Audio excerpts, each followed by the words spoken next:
Conheço o pastor Fabiano já há algum tempo, né? Pela internet, a gente acompanha algumas coisas.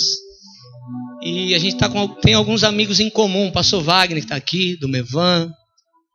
O pastor Romário Garcia. O pastor Roberto. E orando ao Senhor para que o Senhor nos desse, né? Os pregadores, os preletores que vão estar ministrando nessas quintas. Eu vou tentar um contato com o homem de Deus lá, né? E de pronto ele aceitou o convite, está aqui conosco. Então abra o seu coração para aquilo que Deus tem preparado para nós nessa noite. Em nome de Jesus. É pastor de uma igreja lá em Diadema, né, pastor? Igrejona abençoada, irmãos. Olha, lá em Diadema. Vamos estar indo lá numa vigília dessas aí, para a glória do Senhor. Então, abra o teu coração. Fala para o teu irmão, abra o teu coração para a palavra de Deus.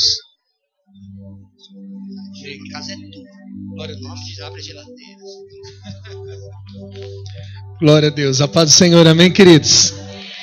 Para mim é uma honra muito grande, um grande prazer estar aqui nessa noite, conhecendo essa igreja maravilhosa. Fiquei muito feliz de receber o convite do pastor Fred. E, inclusive, todos os meus amigos falaram muito bem do pastor Fred, né? Pastor Marcelo, pastor Romário, pastor Roberto. Falou muito bem do pastor Fred. E eu estou muito feliz aqui também de rever o pastor Wagner, amigão, né? Muito feliz de estar aqui com você nessa noite, amém? Glória a Deus. Estou hoje acompanhado da minha família, minha esposa está aqui, pastora Lília, meu pai, minha mãe, pastor José, pastora Maria, a irmã Magali também está conosco aqui, né? Irmão, tem um pai e uma mãe novos, né? São lindos, né? Você viu? Glória a Deus. Que bênção, né? Minha esposa também, linda de Jesus me deu a mulher mais linda do mundo. Que bênção. Glória a Deus. Abra sua Bíblia comigo.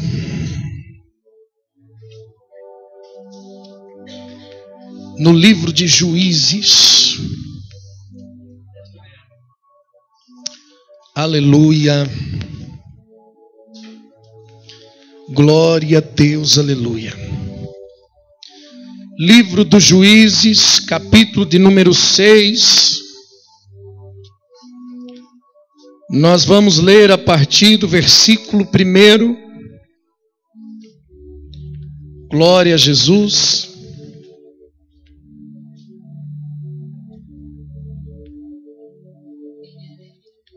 Glória a Deus. Se tiver alguém aí do seu lado que está sem uma Bíblia, dá uma olhadinha aí, vê se tem alguém aí pertinho de você sem Bíblia. Convida esse irmão para ler com você a palavra de Deus. Amém. Versículo 1 em diante. Porém, os filhos de Israel fizeram o que parecia mal aos olhos do Senhor, e o Senhor os deu nas mãos dos midianitas por 7 anos. Quem os deu nas mãos dos midianitas? Versículo 2. E prevalecendo as mãos dos midianitas sobre Israel, fizeram os filhos de Israel para si, por causa dos midianitas, covas que estão nos montes e nas cavernas e nas fortificações.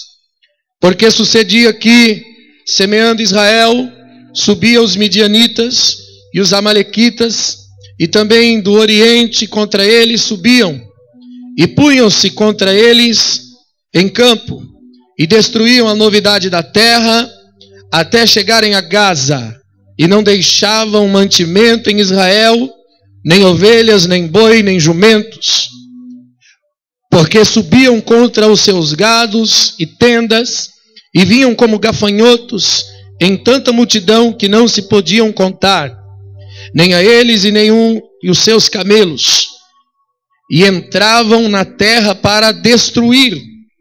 Assim Israel empobreceu muito pela presença dos midianitas. Então os filhos de Israel clamaram ao Senhor, e sucedeu que, clamando os filhos de Israel ao Senhor por causa dos midianitas, versículo 8, enviou o Senhor um profeta aos filhos de Israel, que lhes disse: assim diz o Senhor Deus de Israel, do Egito vos fiz subir e vos tirei da casa da servidão e vos levei das mãos dos egípcios e das mãos de todos quanto vos oprimiam e os expeli diante de vós e vos dei a sua terra. E vos disse, eu sou o Senhor vosso Deus, não temais aos deuses dos amorreus, em cuja terra habitais, mas não deste ouvidos à minha voz. Versículo 11. Então o anjo do Senhor veio e assentou-se debaixo do carvalho, que estava em Ofra, que pertencia a Joás, o abiezita, e Gideão, seu filho, estava malhando trigo no lagar para se salvar dos midianitas. Então o anjo do Senhor lhe apareceu e lhe disse, o Senhor é contigo, varão valoroso.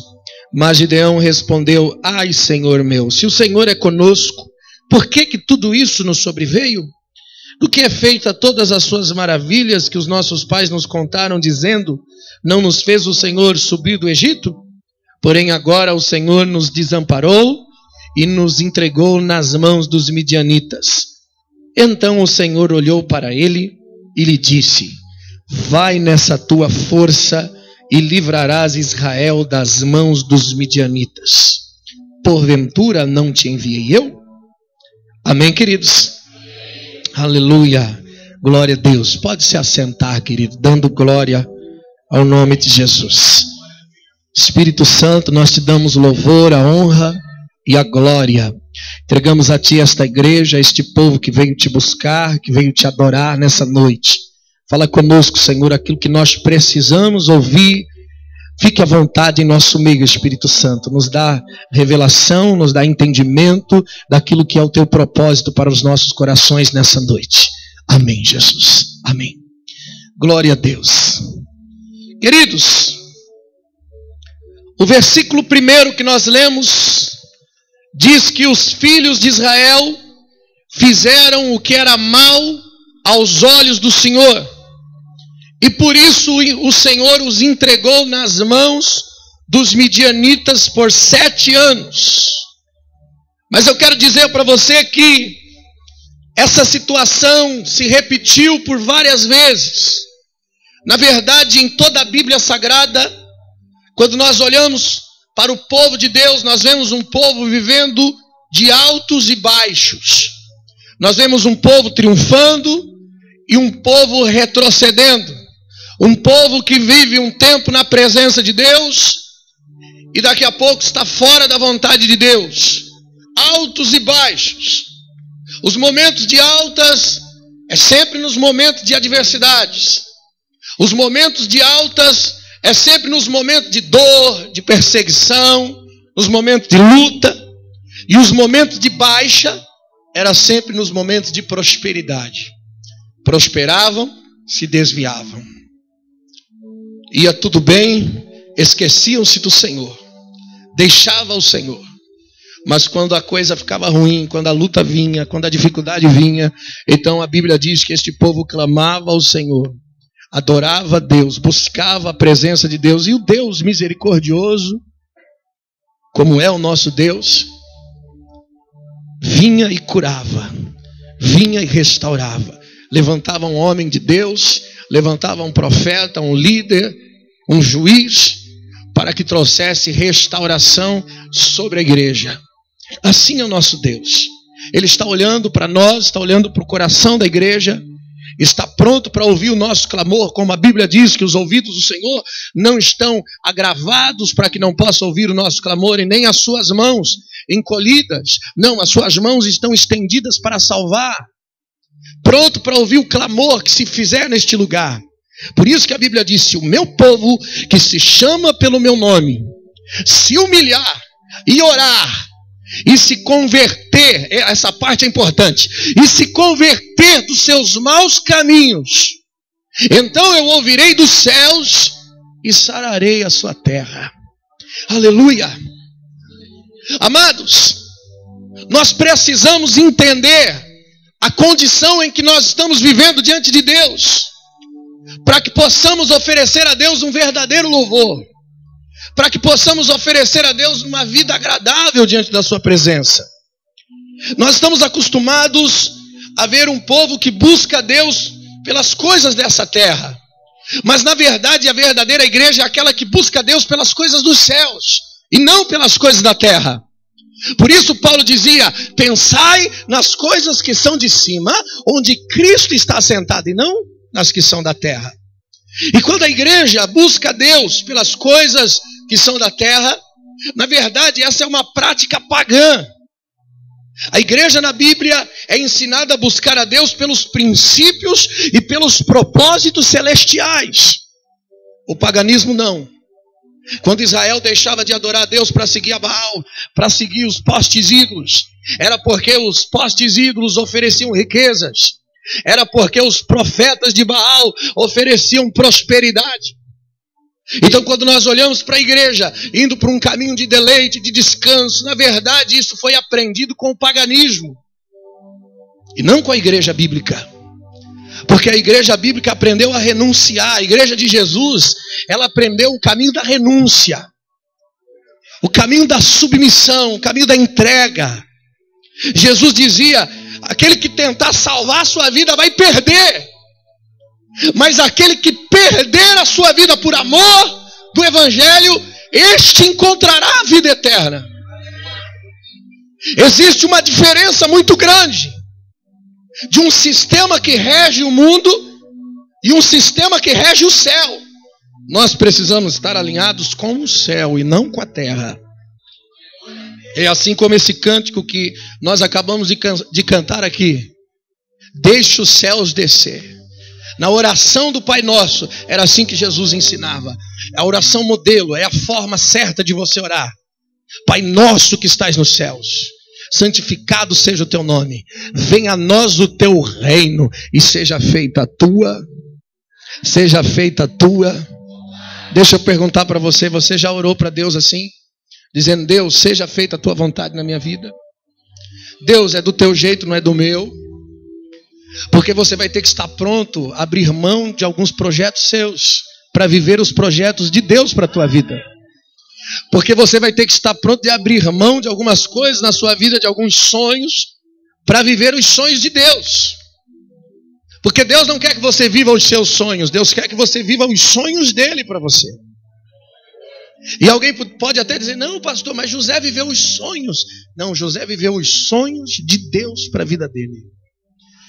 Deus tem sonhado com você. Olha o teu irmão do seu lado, diga isso para ele: Deus sonha com você, Ele tem um sonho contigo, Ele tem um projeto contigo. Aleluia, você foi predestinado para algo poderoso diante de Deus. A Bíblia diz que todos aqueles que Ele chamou, este também predestinou, e a quem predestinou, este também justificou, e o que justificou também glorificará. O que é predestinação, pastor? Predestinação é um projeto de Deus que já está pronto para a sua vida. É algo que Deus já decidiu, que Deus já falou: olha, esse aqui é um caminho perfeito para você, está decidido a tua história. Mas eu não creio em predestinação como os calvinistas. Calvinista crê que quem nasceu para ir para o inferno já está destinado, vai para o inferno, e quem vai para o céu já nasceu para ir para o céu. Não, todos nasceram para o céu. Jesus morreu na cruz por todos. Posso ouvir um amém? Jesus morreu na cruz por todos. Por isso que a Bíblia diz que todos quantos creram nele, deu-lhes o poder de serem feitos filhos de Deus. Aleluia! Mas a predestinação de Deus é mais ou menos assim. Deus vem, e a Bíblia diz em Apocalipse capítulo 3, versículo 20, que Ele bate na porta da sua vida, e quando você abre, Ele entra, e Ele apresenta para você todo o projeto. Ele diz: filho, essa é a minha obra com você, esse é o meu plano com você na face da terra. Você tem a liberdade de escolher o que Deus projetou para você, ou escolher o que você deseja para a sua própria vida. Escolher andar segundo os seus próprios caminhos. É você que decide, irmão. Sabe quando é que Israel se perdia?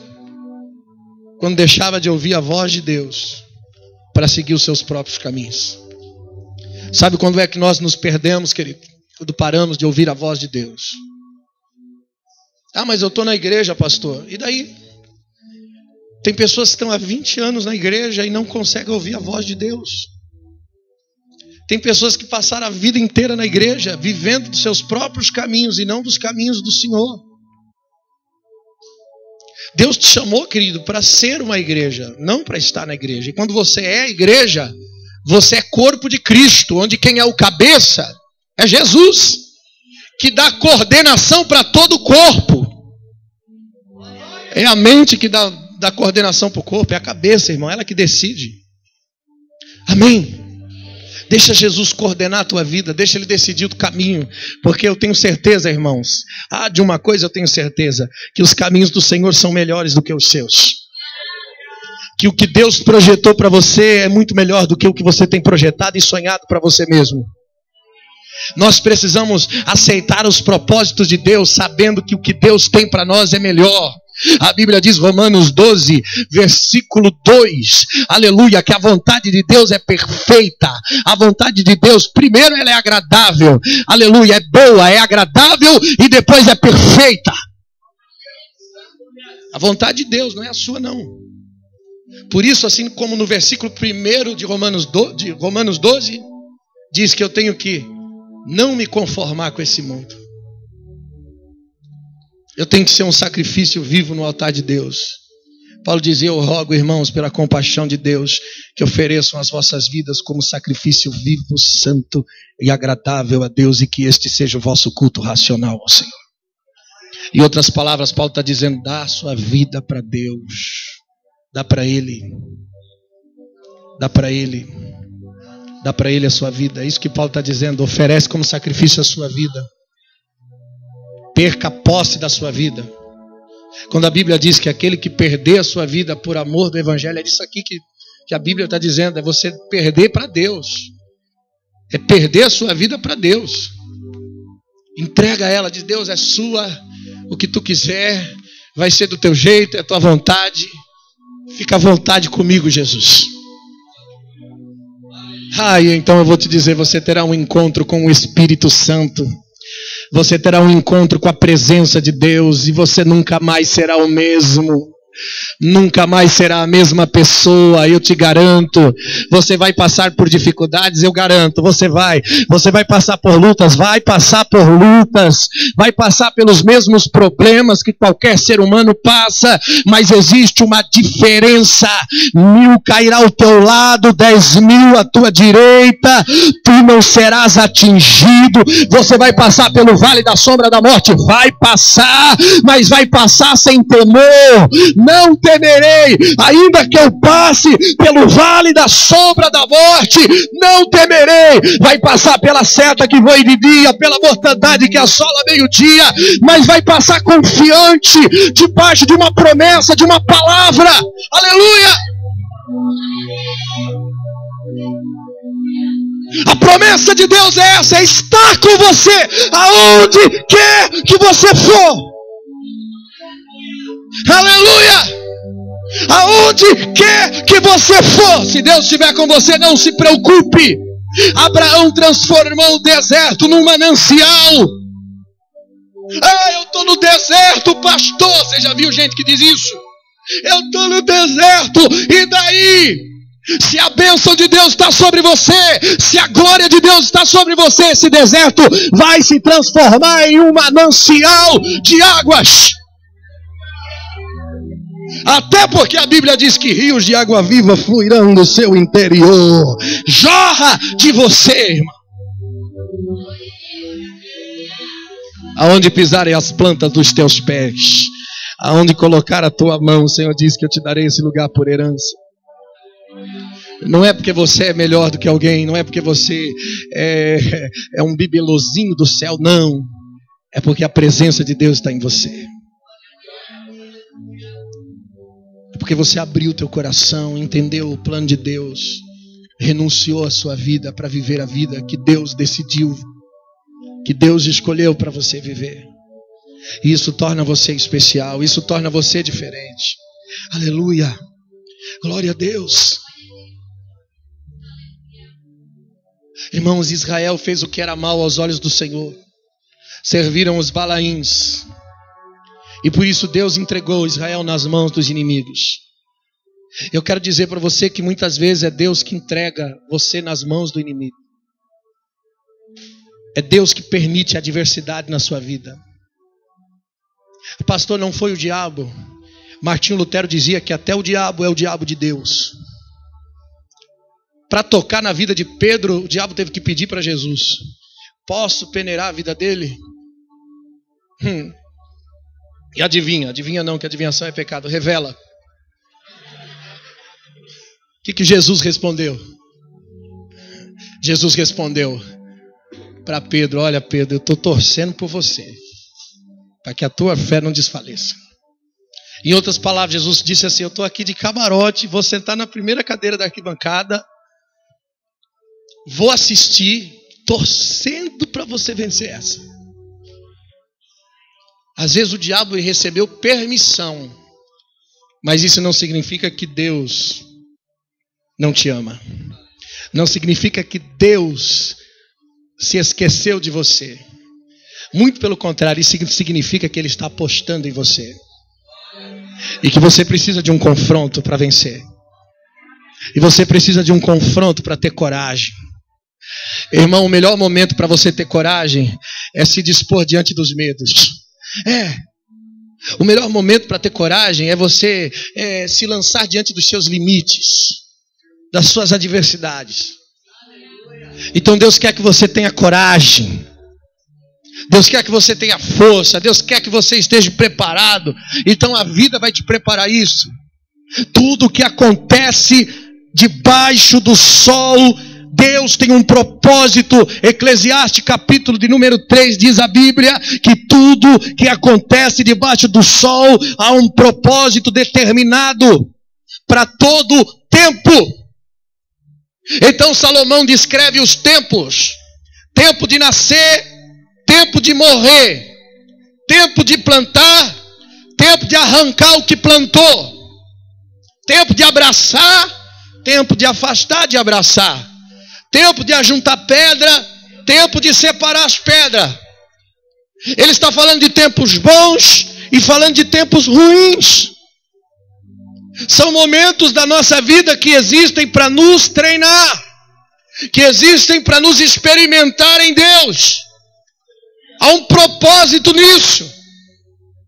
Aí Salomão diz assim: Deus deu esta enfadonha tarefa aos filhos dos homens. Para quê? Para os exercitar. Olha teu irmão, diga para ele: Deus está exercitando você. Quem está passando luta aqui? Deixa eu ver. Deus está exercitando você. Quem está prosperando, está na bênção. Pastor, estou na bênção. Estou vivendo as bênçãos de Deus. Levanta a mão. Deus também está exercitando você com as bênçãos, viu? É agora que tu tem que mostrar que é crente, que não esqueceu das promessas. É agora que você está prosperando que você tem que servir, irmão. É agora que você está cheio de recurso que você tem que dividir. Isso também é uma prova na sua vida. Isso também é um exercício de Deus na tua vida. São tempos de exercício de Deus para nós. E eu preciso dar uma resposta para cada tempo. Eu preciso dar uma resposta para cada tempo na minha vida. Aleluia. Glória a Deus. Eu vim aqui nessa noite para dizer para você, irmãos, Deus nos chamou para destruir os altares de Baal e restaurar o altar do Senhor. Esse é o propósito de Deus para a igreja. Vivemos de altos e baixos. Altos e baixos. Agora cutuca o teu irmão do seu lado, diga para ele: chegou o momento de restaurar o altar do Senhor. Chegou o momento de restabelecer o reino de Deus sobre a terra. Aleluia! Glória a Deus! Irmãos, a Bíblia diz no capítulo 3 do livro de Juízes que a terra teve sossego por 40 anos. 40 anos houve sossego na terra. Mas aí os filhos de Israel voltaram a fazer o que era mal aos olhos do Senhor. Então Deus entregou o povo nas mãos de Moabe. Deus entregou o povo nas mãos de Moabe. Então Israel serviu esse inimigo pagão por 18 anos, diz a Bíblia, vivendo privações e terror. Aí no capítulo de número 4, você vai lendo Juízes, você vai vendo altos e baixos, altos e baixos. No capítulo 4 de Juízes, os filhos de Israel tornaram a fazer o que era mal diante dos olhos do Senhor. Deus já havia levantado Débora como juíza, restaurado, aí ficou tudo em paz, aí daqui a pouco o povo começa de novo a fazer o que era mal aos olhos do Senhor. Então Deus entrega o povo nas mãos de Jabim, o rei de Canaã. Está lá no capítulo 4, no versículo 1 e 2 de Juízes. E agora, desta vez, no capítulo 6, Deus entrega o povo nas mãos dos midianitas. Você percebe, eles ficaram nas mãos dos moabitas, ficaram nas mãos de Canaã, ficaram nas mãos dos cananeus, adoravam, Deus restaurava. Declinavam, voltavam novamente às mãos dos inimigos. Deus está treinando, Deus está exercitando o coração das pessoas para que eles possam adorá-lo em espírito e em verdade. Eu vou dizer, irmãos, seria muito fácil para Deus, porque eu sei que Ele tem poder para fazer isso. Ele poderia ter criado o homem assim, perfeito para não pecar.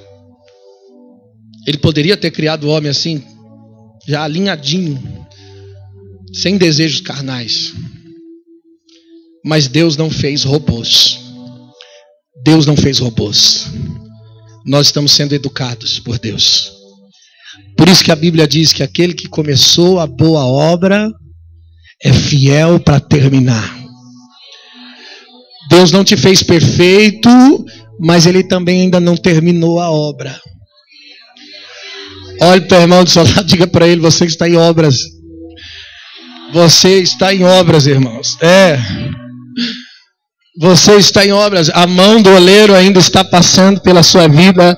Tu é o barro e Ele é o oleiro. Por isso, se você quer ouvir Deus falar, eu vou dizer: não tem melhor lugar do que a casa do oleiro. Aleluia! Se você quer ouvir, quem quer ouvir Deus falar aqui? Deixa eu ver. Normalmente, quando os irmãos querem ouvir Deus falar, eles ligam para a irmã Joana. Fala: revela aí. Ou liga na rádio, né?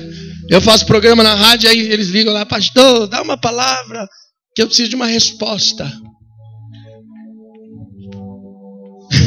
Ou então vai naquele culto que tem um irmão que revela o RG e o CPF. Até hoje eu não entendi ainda para que revelar RG e CPF. Isso é só tirar da carteira e ver o número. Não é verdade? Eu vou dizer: não, irmão. Você quer ouvir Deus falar? A Bíblia diz em Jeremias, no capítulo 18: desce à casa do oleiro, e lá te farei ouvir a minha palavra. Se o vaso de barro se quebrar na mão do oleiro, então ele tornará a fazer dele outro vaso, conforme lhe parecer bem aos seus olhos fazer. Aleluia! Melhor lugar para ouvir a voz de Deus é na oração, é na intimidade, é ali que é a casa do oleiro. É quando você entra no teu quarto, fecha a tua porta com o teu pai em secreto ele te abençoa. É ali que você ouve a voz de Deus. É ali que Ele trata o seu coração, é ali que Ele trata os seus sentimentos, é no teu quarto. Porque não adianta eu ir à igreja, ouvir as mensagens, as pregações maravilhosas, e eu não alimentar uma vida de oração com Deus. Aleluia! O fogo no altar precisa permanecer aceso. A Bíblia diz lá em Levítico que não pode se apagar. A igreja é uma maravilha para acender o fogo, mas quando eu vou embora para casa eu tenho que continuar com o fogo aceso. Ele não pode se apagar. Pastor, mas o altar não está na igreja? Não, querido. Esse altar aqui não é o altar que a Bíblia diz. O altar que a Bíblia diz é a minha vida, é a sua vida. Paulo dizia: vós sois o santuário da morada do Altíssimo. Se alguém destruir o santuário, Deus o destruirá. Eu sou o santuário, eu sou o altar de Deus. Esse fogo tem que permanecer aceso. Às vezes, querido, nós pregamos uma palavra dura na igreja, nós pregamos uma palavra de confronto, de ensinamento, e às vezes eu olho para a igreja e eu vejo algumas pessoas, e não são poucas, que não conseguem viver uma entrega de verdade para Deus. Pessoas que estão como Israel, altos e baixos, que vivem um momento da glória de Deus. Pastor, agora eu vou pegar firme, não, eu estou cheio da unção, eu estou cheio de revelação, agora eu quero caminhar com Deus, vou fazer a obra. Aí você olha o irmão cheio da unção, e daqui a pouco, irmão, passa alguns dias, já não tem mais, já não está vivendo mais essa palavra. E nós nos perguntamos, pelo menos eu sou assim, eu me pergunto: Deus, a gente está pregando o evangelho, a gente dá pau na igreja, palavra de confronto, como é que esses caras conseguem ficar na igreja em pecado? Não sei por que não muda de vida. Você dá conselho para a mesma pessoa e ela volta a fazer a mesma coisa que você já aconselhou. Você ensina, discipula, e depois você vê as pessoas errando, fazendo totalmente o oposto daquilo que nós ensinamos. E eu vou dizer o que é. É porque não está alimentando uma vida de oração com Deus. O altar tem que permanecer aceso. É necessário que haja uma vida de intimidade com Deus contínua. Contínua. O culto não começa na igreja, ele tem que começar na sua casa. Na verdade, o culto ele tem que começar e não pode ter mais fim. O culto não termina, irmãos. A Bíblia diz em Apocalipse, que lá em Apocalipse a Bíblia diz que nós estaremos com palmas nas mãos por toda a eternidade dizendo: santo, santo, santo. Não vai ter pausa, irmão. Você pensa que vai ter pausa? Não vai ter pausa. Nós vamos ficar diante dele: santo, santo é o Senhor dos exércitos, santo, santo, toda a terra. Não pode ter fim no culto. Aleluia! O culto precisa continuar. A partir do momento que você aceitou a Jesus, recebeu o Espírito Santo, o seu culto não termina mais. Aleluia! Se você deu uma pausa no culto, eu quero te dizer que você está correndo risco.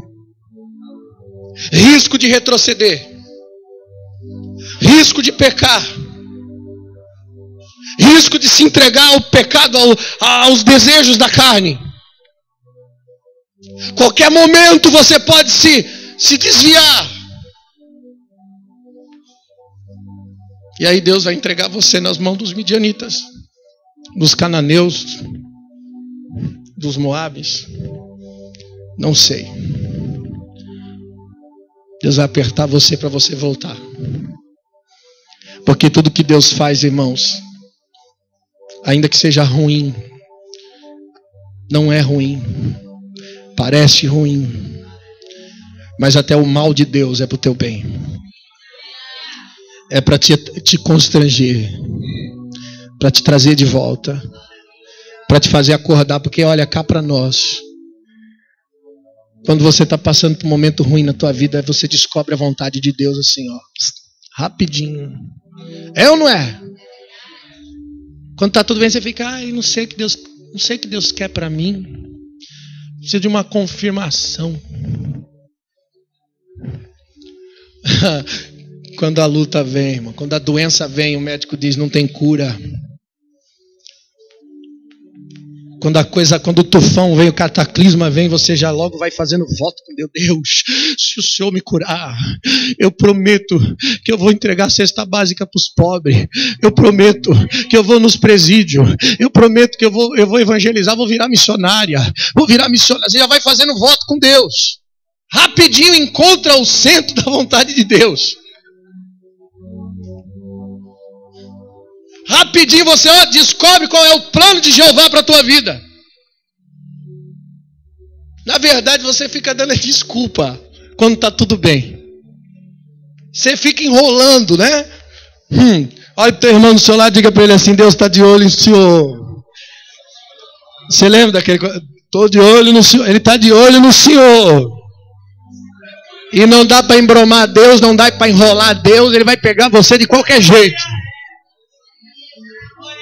Você pensa que você está enrolando a Deus, daqui a pouco você cai na mão do cananeu, irmão.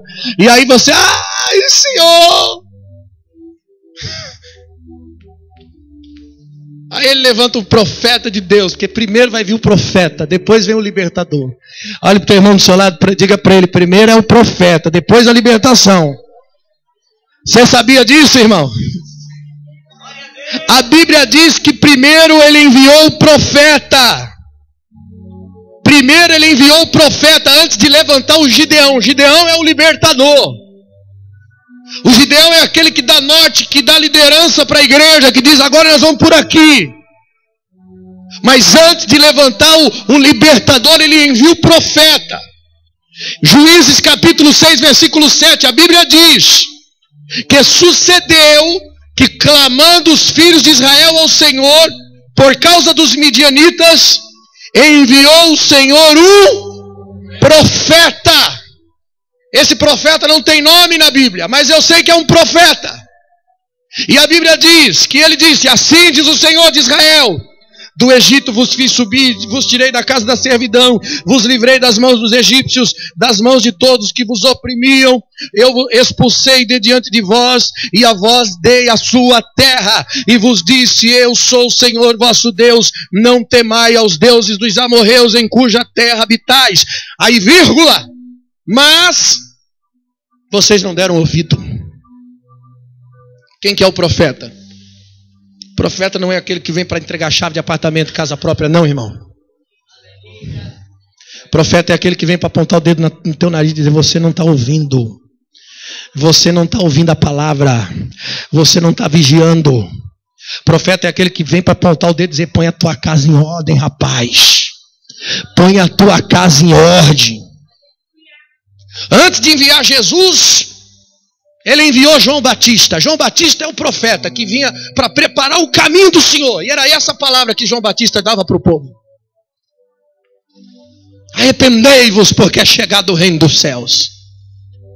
O profeta, ele vem primeiro para pôr a casa em ordem, para dizer: ó, você está errado, humilha o teu coração. Hoje não tem mais profeta, irmão, para profetizar esse tipo de palavra. Está difícil achar um profeta para apontar o dedo e dizer: põe tua casa em ordem. Quando eu me converti, eu conheci uma mulher chamada missionária Toninha. Tinha 80 e poucos anos de idade. Sabe, daqueles do coquinho assim? Saião pro pé, daqueles do coquinho. Pensa uma mulher doida. Eu ia na casa dela para ela revelar.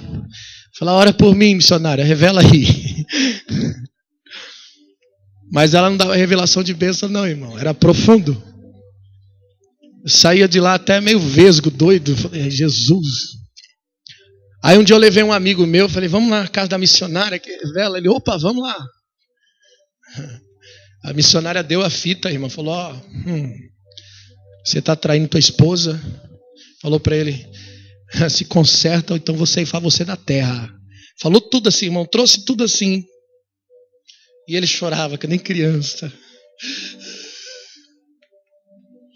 Aí toda vez que eu falava para ele: vamos lá missionária Toninha, ele dava uma desculpa. Falava: não, ou não. Porque é assim que é um profeta, irmão. Quando ele entra, irmão, todo mundo que sabe que é profeta tem medo. Tem medo. Amém? Normalmente os profetas não estão nos congressos de avivamento. Não, normalmente os profetas, eles estão escondidos mesmo, irmão. Estão nos desertos. Porque é difícil convidarem os profetas. Os profetas falam demais. Aleluia. Cutuca o teu irmão do seu lado, diga para ele, deixa alguém falar na tua vida, irmão. Deixa Deus falar. Precisamos ouvir a voz de Deus se queremos ter um encontro com Deus. Precisamos ouvir a voz de Deus se queremos um encontro com Deus. Ei, eu vou repetir isso. Deus não é Ele que tem que ouvir a sua voz, é você que tem que ouvir a voz de Deus. Precisamos ouvir a voz de Deus se queremos um encontro verdadeiro com Deus. Aleluia, nós queremos que Deus ouça a nossa voz, mas é você que tem que ouvir a voz de Deus. Ouve, ó Israel, o Senhor teu Deus é o único Deus. Aleluia. Eu que tenho que parar para dizer, Deus, fala que o teu servo ouve. Deus está chamando você como chamou a Samuel. E muitas vezes você vai no homem. Você vai no homem. Fala, Eli. E ele dizia, não te chamei. É Deus que está te chamando. Sabe por que às vezes você não está conseguindo entrar na promessa, entrar no cumprimento do propósito de Deus para a tua vida? Porque você está ouvindo o homem e não a Deus. Não está sabendo discernir a voz de Deus. É necessário que haja um lugar de intimidade com Deus, para você entender o plano de Deus na sua vida. Os homens de Deus são uma bênção na sua vida para ministrar, para pastorear você, para te aconselhar, mas você nunca vai entender se você não tiver um encontro com Deus. Na verdade, os homens de Deus, eles existem para ser de exemplo para que você faça o mesmo. Por isso que a Bíblia diz, observa os vossos pastores, olhe para os vossos líderes, observe o êxito da sua carreira, imitai-o. Os profetas existem para você observar e dizer, eu vou fazer o mesmo. Eu vou fazer o mesmo. Vou para a oração porque meu pastor ora. Vou visitar as vidas porque meu pastor visita. Não ficar cobrando, não. Vai ajudar. Vou servir porque meu pastor serve. Meu líder serve. Ele é a minha referência. Naragasorobia. Aleluia. Hoje, irmão, as pessoas não querem mais orar. Nós escrevemos os pedidos de oração. Escrevemos no papel. Levamos para a igreja. E o pastor que tem que orar. O pior é que muitos pastores é que ensina isso. Traga o seu pedido de oração e eu vou comprar sua briga. Você já ouviu isso? Vou comprar sua briga. Se Deus não fizer na sua vida, eu não sou homem de Deus. Eu vou comprar a tua briga. E aí escreve teu pedido, traz que eu vou orar, que eu vou fazer. E Deus vai mudar a sua vida. E aí o povo, irmão, não ora mais. Não, a nossa responsabilidade é levar o povo para a oração. O pastor diz, eu vou no monte orar pelos pedidos. Não, a igreja inteira, vamos todos para o monte. Vamos todos orar. E quer saber, não precisa escrever o pedido de oração, porque você vai falar com Deus. É você que vai orar, fique tranquilo. Aí, o povo vive de altos e baixos, porque não ora. Não cultiva uma intimidade, um relacionamento com Deus. Não vive experiências do poder. Porque só vive experiência do poder quem está vivendo em oração. Quem está vivendo em relacionamento com Deus. Então ele vive o poder de Deus por suas experiências. Deus não quer mais que você viva de testemunho dos outros. Coisa boa é quando você vai pregar e você não precisa usar ninguém de referência. Você usa a sua vida mesmo. Você diz, cara, Deus fez na minha vida. Foi assim. Às vezes você tem que falar da vida do outro, sabe? Eu conheço um cara que Deus fez isso na vida dele. Não, coisa boa é quando você usa você mesmo. Deus fez, é comigo. Eu vivi isso. Eu tive uma experiência com Deus. Se deu certo na minha vida, vai dar certo na sua vida também. Aleluia. Glória a Deus. Por isso, querido, vá para a presença de Deus. Não espere de ninguém. Respeite a sua liderança, mas que ele seja um exemplo. Olhe, faça como ele.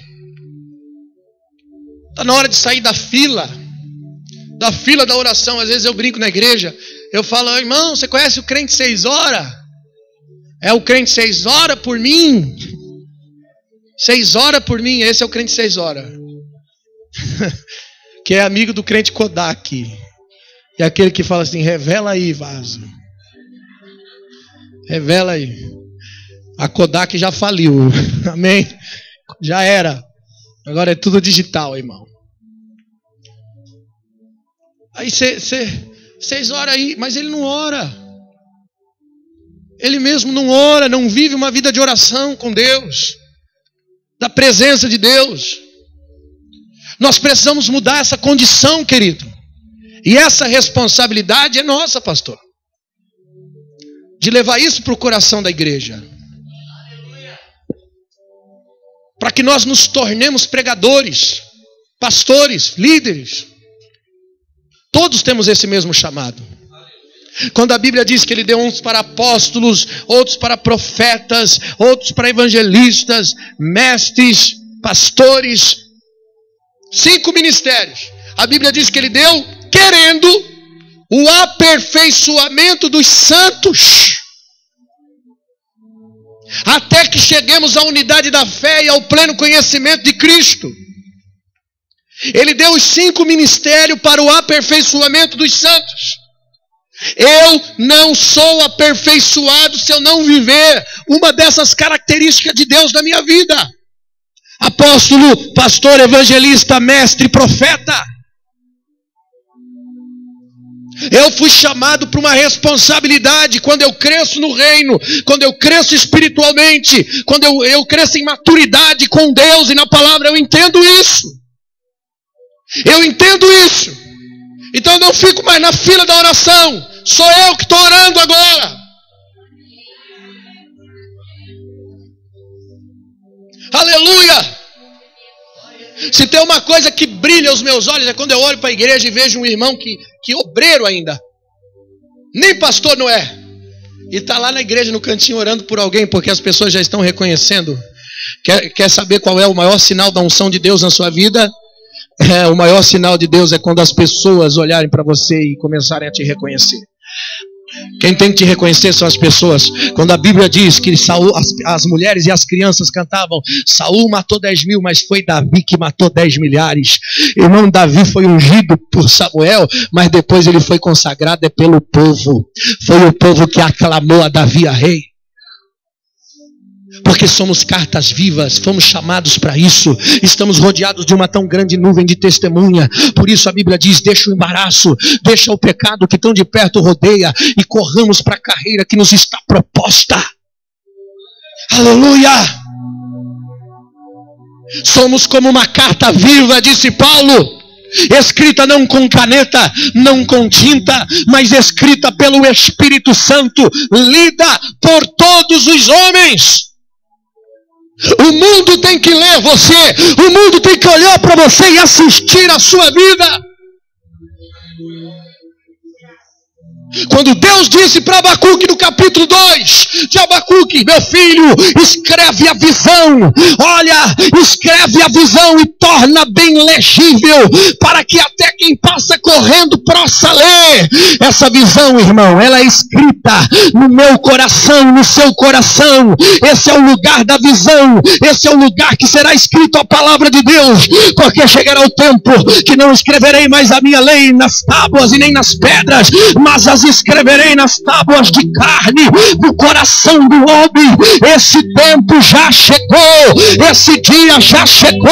A visão está sendo escrita no coração do homem, e até quem passa correndo vai parar, vai olhar, vai dizer: eu estou entendendo, esse é o verdadeiro evangelho, eu estou entendendo, esse é o caminho da justiça, esse é o caminho da verdade e da vida. Aleluia! Mas quem vai apresentar isso é você. Você é a carta viva. A visão é escrita em você. Aramagasorobia. Aramandoko. Plevaste clomevai de comanúvia. O que o Espírito Santo está escrevendo a teu respeito, o que as pessoas estão lendo sobre você. Quando o mundo olha para você, o que eles podem ler, o que eles podem assistir, o que eles podem entender. Aleluia. É isso que Deus está dizendo. A maior mensagem, irmãos, a maior mensagem não é pregada no púlpito, não é falada por um microfone. Não, a maior mensagem é a sua própria vida, é o seu próprio testemunho. Aleluia. Porque chegará o tempo em que não suportarão a sã doutrina, terão comichões nos ouvidos. Chegará o tempo, esse tempo também já chegou, não suportarão mais a sã doutrina. Nós não temos só que pregar, nós temos que demonstrar. Hoje o mundo será convertido pela demonstração do Evangelho e não pela pregação do Evangelho. Nós precisamos demonstrar, nossa vida vai demonstrar o Evangelho, o nosso comportamento vai demonstrar o Evangelho. Você vai salvar a tua família pela demonstração do Evangelho, você vai salvar seu casamento pela demonstração do Evangelho, você vai salvar sua cidade pela demonstração do Evangelho. Aleluia. Você vai salvar teus filhos pela demonstração do Evangelho. Aleluia. É a vida de Deus em você. Então você se torna uma carta viva, um exemplo, um canal de Deus para esta terra, um Gideão, um libertador, um destruidor de altares de Baal.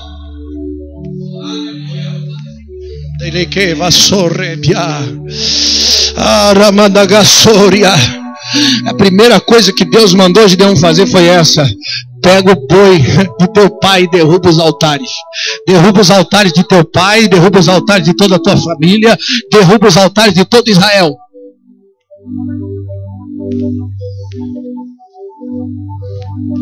O povo clamou, irmão. O povo clamou. Deus ouviu o clamor daquele povo. É bom que o povo clame. Diga para o teu irmão isso: é bom que o povo clame. Mas ainda tinha altares de Baal. Deus ouviu o clamor, mas ainda havia altares. Deus ouviu o clamor da igreja, mas eu quero te dizer, existem vários altares que precisam ser destruídos, que precisam ser derrubados. Deus já enviou profetas e já está levantando homens e mulheres de Deus como Gideão. E não importa onde você é, não importa qual é tua condição social, sua classe, não importa se você é grande, pequeno, não importa. Gideão era o menor da sua casa, o menor da sua tribo, o menor da sua família, ou seja, era o menor do menor do menor, e Deus olhou para ele e falou: é tu mesmo, cara, eu vou te levantar e você vai libertar Israel como se fosse um só homem.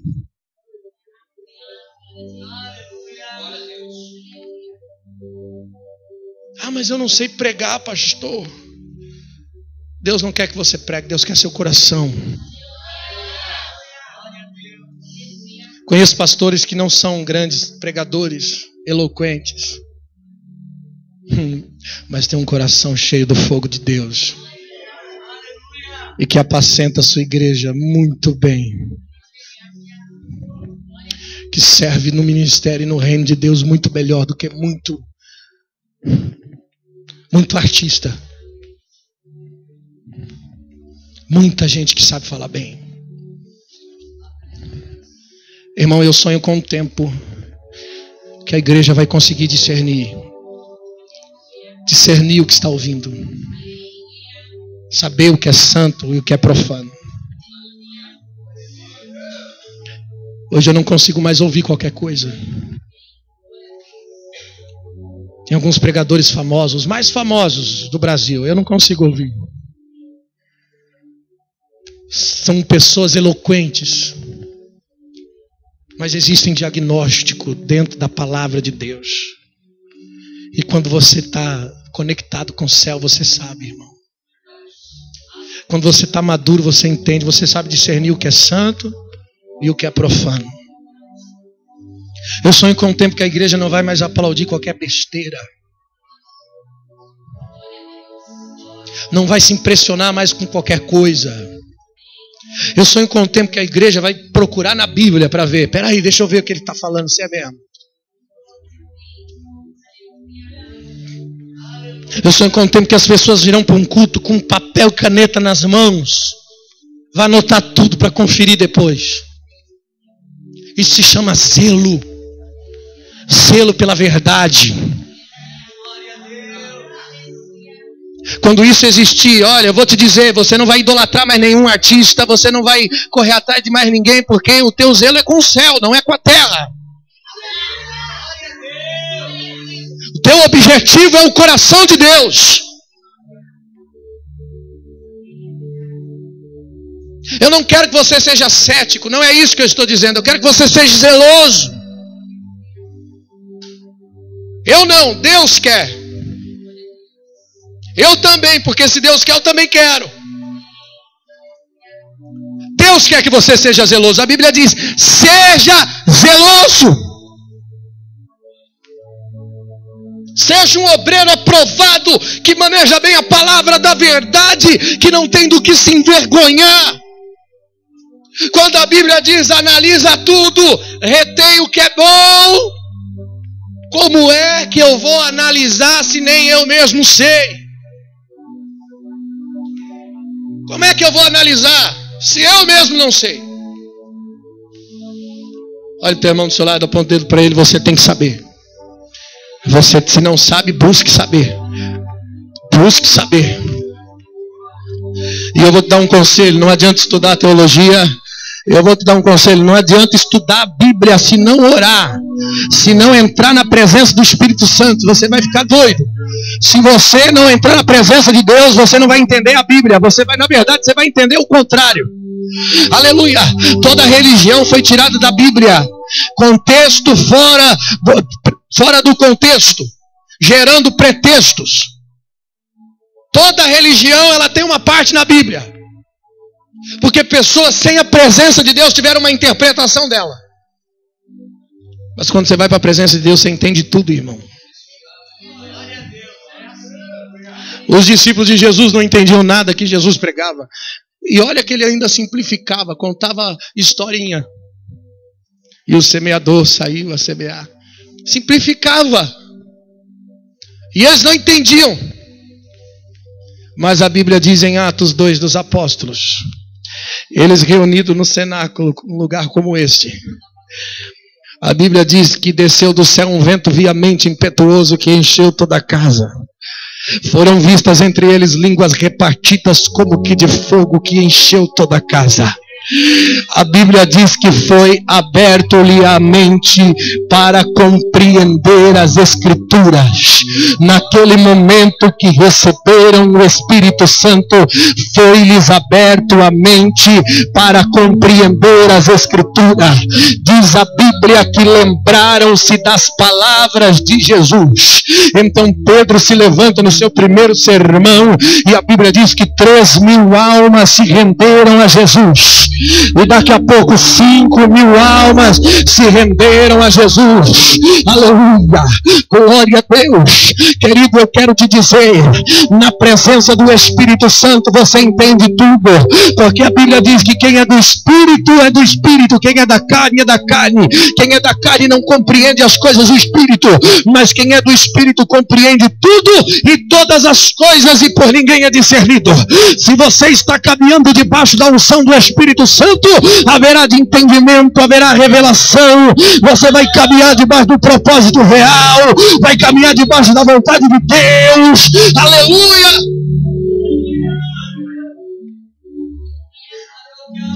Amandequécia. Mas nós precisamos restaurar os princípios da igreja. Muitas pessoas estão na presença de Deus e daqui a pouco perdem.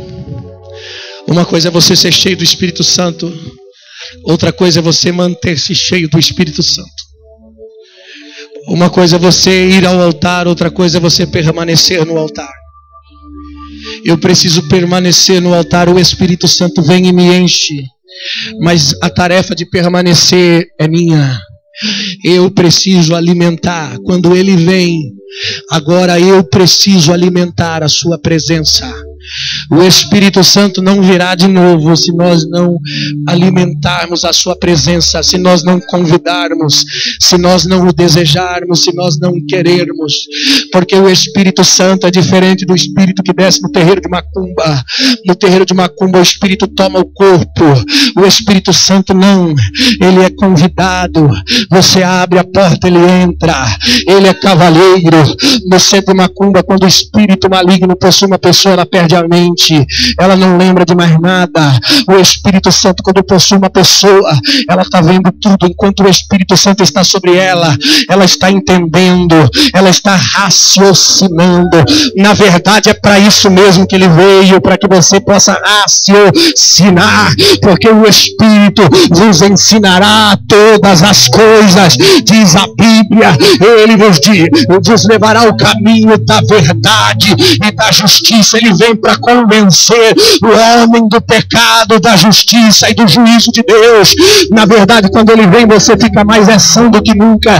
Quando ele vem, você fica mais racional do que nunca. Quando ele vem, você fica mais inteligente do que nunca. Quando ele vem, você fica mais esperto do que nunca. Então eu sugiro que você levante a sua mão e chame por ele. Diga: vem, porque eu te quero.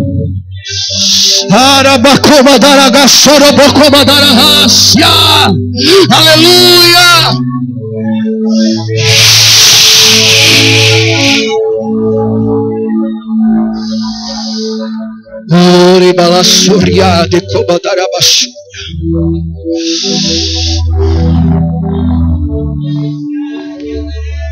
E eu vou te dizer, irmãos, para que você possa sair daqui entendendo essa mensagem. Eu ia pregar uma coisa, eu fiz uma mistura, uma salada aqui. Não preguei nada do meu esboço. Mas para você entender, depois que o Espírito Santo te pega, depois que você conhece a vontade de Deus para a tua vida, depois que você passa pelo processo da vida, eu quero falar de Gideão. Gideão malhava o trigo no lagar. Tinha que esconder a comida na caverna. Oh, vida difícil. A qualquer momento os midianitas podiam aparecer e devastar, levar tudo embora. Ele passou pelo processo da luta, da dor. E quando teve um encontro com Deus, ele passou pelo processo da incredulidade. Sabe aquele momento que você quer fazer um teste com Deus? É de Deus ou não é? Se for de Deus. E aí ele ficava com aquele negócio, aquele conflito interior. Sabe quando Deus te chama, querido, e Ele usa vaso, Ele usa profeta. E aí você fica assim: meu Deus, mas será mesmo que o Senhor tem essa obra comigo? E Gideão pedia sinal para Deus. Ele dizia: Deus, olha, eu vou colocar aqui esse algodão aqui fora, e se for de Deus, o chão vai estar molhado, o algodão vai estar seco. Aí no outro dia, lá estava o chão molhado, o algodão seco. Mas ele ainda estava naquele conflito com Deus. Meu Deus, será que o Senhor me chamou para essa obra mesmo? Coisa difícil é fazer isso. Se for de Deus agora, o algodão é que vai estar molhado e o chão é que vai estar seco. E aí no outro dia lá estava o algodão molhado, o chão seco. Momento de conflito, irmão. Deus me chamou para pregar o Evangelho. Eu tinha 16 anos de idade. E aí Deus usava profeta, já desde quando era criança já. Deus já falava. Mas aí quando eu entrei para a igreja, 16 anos, que eu fui batizado com o Espírito Santo, que eu estava apaixonado por Jesus, aí todo profeta apontava o dedo e dizia: tu vai pregar o evangelho. Uma vez no centro de Diadema, uma tiazinha da Deus e Amor. Eu lembro que é da Deus e Amor porque ela me deu um panfletinho. Toda irmãzinha da Deus e Amor tem um panfletinho da Deus e Amor. Não é verdade?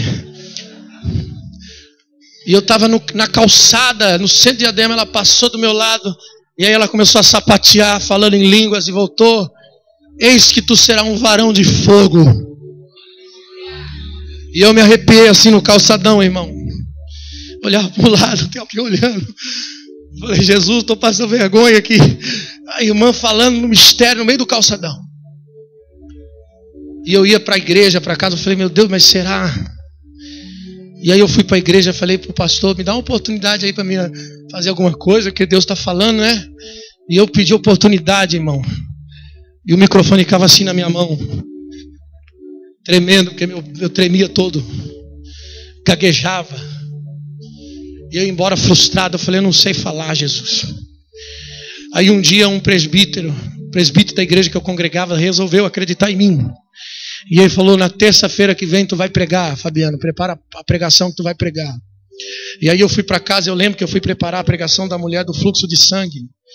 Boa para pregar a primeira vez, é fácil. E aí eu fui para casa preparar a pregação, e eu fui para o culto naquele dia, irmão.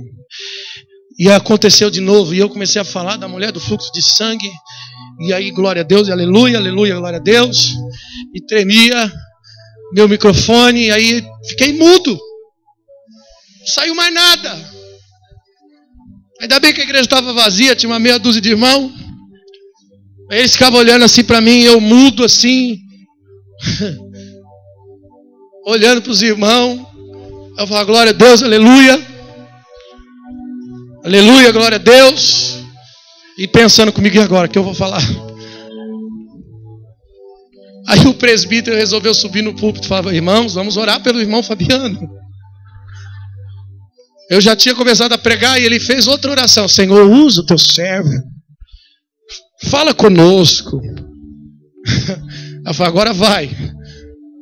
Depois da pregação ser interrompida. E aí eu comecei a falar meia dúzia de palavras e fiquei mudo de novo. Eu estava com vontade de chorar já. Eu falei: eu devia ter chorado. Quem sabe todo mundo chorava também. Aí o presbítero subiu no púlpito pela segunda vez, irmãos. Irmãos, vamos orar pelo irmão Fabiano. Eu repreendo todo mal, todo demônio. Aí agora que eu me senti um endemoniado, irmão, eu falei: agora não vai sair mais nada. Aquele foi o pior dia da minha vida. Eu fui para minha casa, entrei no meu quarto, dobrei o meu joelho na minha cama, comecei a chorar. Falei: Deus, o Senhor não me chamou. Comecei a chorar, irmão. Chorei. Nunca tinha passado tanta vergonha. E eu comecei a chorar aí, como todo crente. Quem já fez isso aqui? Deus, me dá uma palavra. Fala comigo. Aí você põe o dedinho, né? Fecha o olhinho e faz assim. Aí primeiro você dá uma olhadinha assim para ver se não é uma paulada, né? Porque se for uma paulada, você faz assim. Eu não orei direito, Jesus. Senhor, me dá uma palavra. Naquele dia, irmão, eu abri a palavra. Caiu lá em Jeremias, capítulo 1. E o Senhor dizia, eu dizia: Deus, eu não sei falar, não tenho jeito para falar. E quando eu abri a Bíblia, o Senhor disse: eu te escolhi antes que estivesse no ventre da tua mãe, e te consagrei a profeta às nações, e disse: tu és meu. Não diga eu não sei falar. Não diga eu sou uma criança. Não diga eu não sei falar, porque tudo quanto te mandar dirás. Não tema diante deles, porque eu sou contigo para te livrar, diz o Senhor. Aí eu fiquei animado, falei, agora vai, Jesus, aleluia. Pensa que eu desisti, irmão?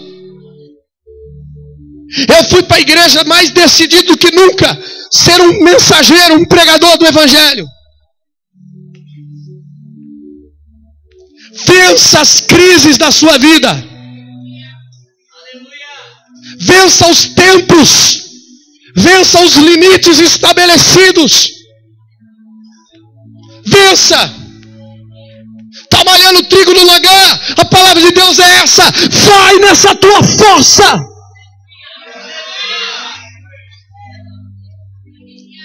Você está esforçado. Você está lutando. É assim que Deus te quer. Porque é assim que tu vai livrar Israel das mãos do inimigo. Depois de despertado, você vai despertar. Vai despertar as pessoas que estão à sua volta. Vai despertar os seus amigos. Vai despertar aonde você pisar a planta dos teus pés. Na faculdade você será despertamento. Na escola você será despertamento para os outros. Porque uma pessoa despertada, ela desperta quem está à sua volta.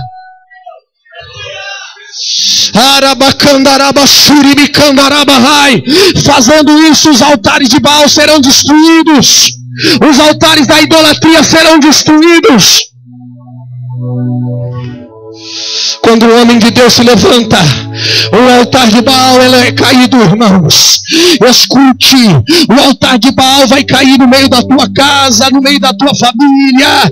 O altar de Baal vai cair. Baal representa controle. Baal representa manipulação humana. Baal representa sentimentos humanos, desejos carnais.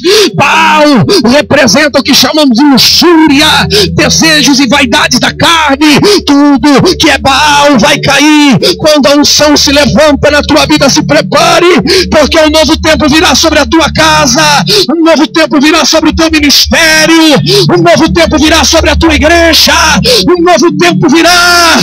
Alabaxuribicanda, é tempo de nascer, é tempo de resplandecer, é tempo de abraçar, é tempo de ajuntar pedras. O tempo bom chegou sobre a tua vida hoje, porque Deus está te estabelecendo para este tempo. Deus está te estabelecendo para este momento. Cheguei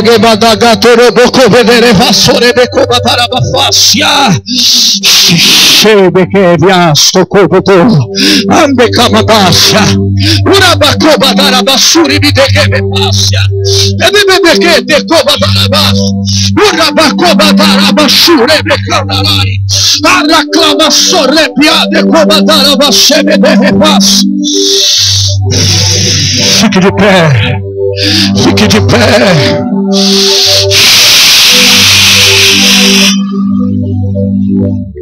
Ai amando ya candoraba suribia.